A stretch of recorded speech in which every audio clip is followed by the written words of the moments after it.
Hi friends, இன்றைக்கி எங்கள் வீட்டில் இட்லி சாம்பார் வைக்க போகிறோம். எப்படி வைக்கலான்னு பார்க்கலாம். அதுக்கு முன்னாடி அரை டம்ளர் துவரம்பருப்பு, அரை டம்ளர் பைத்தம்பருப்பு எடுத்துக்கலாம். நல்லா அதை 3 அளவுக்கு அரைச்சிட்டு நம்ம குக்கரில் வைக்கலாம். எல்லார் வீட்லேயுமே குக்கர்லேயும் வைப்பாங்க. சில டைம்ஸ் பருப்பை வேக வச்சுட்டு பாத்திரத்துலையும் நம்ம வதக்கி போடணும். அந்த இது இருக்குது, அப்படியும் பண்ணலாம். நான் இப்படி உங்களுக்கு சிம்பிளாக குக்கரில் எப்படி பைத்தம்பருப்பு துவரம்பருப்பும் அரை டம்ளர் நம்ம எடுத்துக்கலாம். மஞ்சள், கொஞ்சம் பெருங்காயம், 2 பச்சை மிளகாய், வெங்காயம், தக்காளி, சின்ன வெங்காயமும் போடலாம், பெரிய வெங்காயமும் போடலாம்.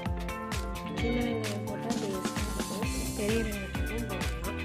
பெரிய வெங்காயம் போடும்போது நமக்கு கொஞ்சம் அந்த ஃப்ளேவர்லாம் கொஞ்சம் கம்மியாக நம்ம ஏற்போம். சின்ன வெங்காயம் மேக்ஸிமம் நான் வந்து நிறையா போட்டுருவேன். தக்காளி போட்டுருவேன். தக்காளியும் வெங்காயம்லாம் இந்த சாம்பார் கொஞ்சம் டேஸ்ட்டாக இருக்கும்.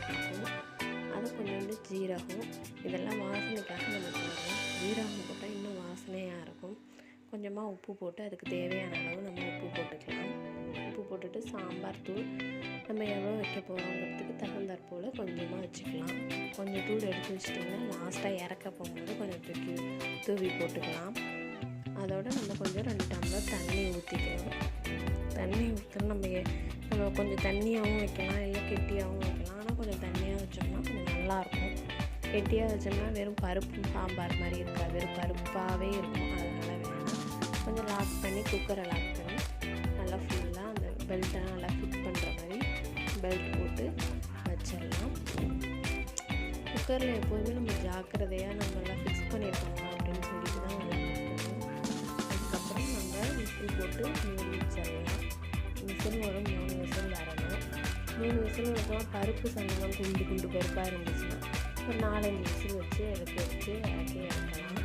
இல்லை நம்ம நல்லா நைஸ் பருப்பாக வைக்கிறதுனா 3 விசில் போதும். இங்கே பாருங்கள், 3 விசில் தான் நான் வச்சுருக்கேன். நல்லா பருப்பு வந்துருச்சு.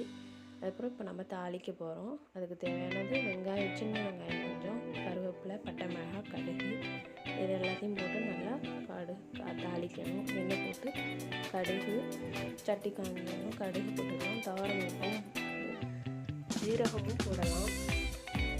உளுந்து போட்டு தாளித்தா வாசனையாக இருக்கும். அதோட இப்போ பட்டை மிளகாய் போட்டு நல்லா தாளிச்சுட்டு சின்ன வெங்காயம் அரிஞ்சு வச்சுருக்கோம் இல்லையா, அதையும் நம்ம இதில் எடுத்து ஆட் பண்ணி நல்லா வதக்கணும். வதங்கி வந்தோம்னா நம்ம டேஸ்ட்டே நல்லா வாசமாக இருக்கும். நம்ம அதை நல்லா வதங்கி ஒரு ப்ரௌன் கலர் ஷர்ட்க்கு கொஞ்சம் நல்லா வதங்கி வந்தோடனே நம்ம அடுப்பை ஆஃப் பண்ணிடலாம். இதில் எதுக்கு நம்ம சின்ன வெங்காயம் சேர்க்குறோம் அப்படின்னா, இன்னும் ஃப்ளேவர் அந்த வாசனைக்காக தான் நம்ம சேர்க்குறோம். அதை நல்லா நீங்கள் வதக்கி வறுத்து போடும்போது அதோட டேஸ்ட் இன்னும் அதிகமாக இருக்கும். அதனால தான் இப்போ நம்ம நல்லா வதக்கி எடுத்தாச்சு. ஆஃப் பண்ணிவிட்டு நம்ம அதை எடுத்து சாம்பாரில் நம்ம கொட்டிடலாம். சாம்பாரில் சேர்த்துட்டோம்னா சாம்பாருக்கு இன்னும் மணமாக இருக்கும். கொஞ்சோண்டு லாஸ்ட்டாக பெருங்காயத்தூளும் சேர்த்துக்கலாம்.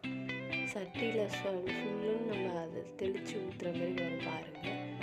அந்த மாதிரி எடுத்து ஊற்றிட்டு வச்ச வேண்டியதான்.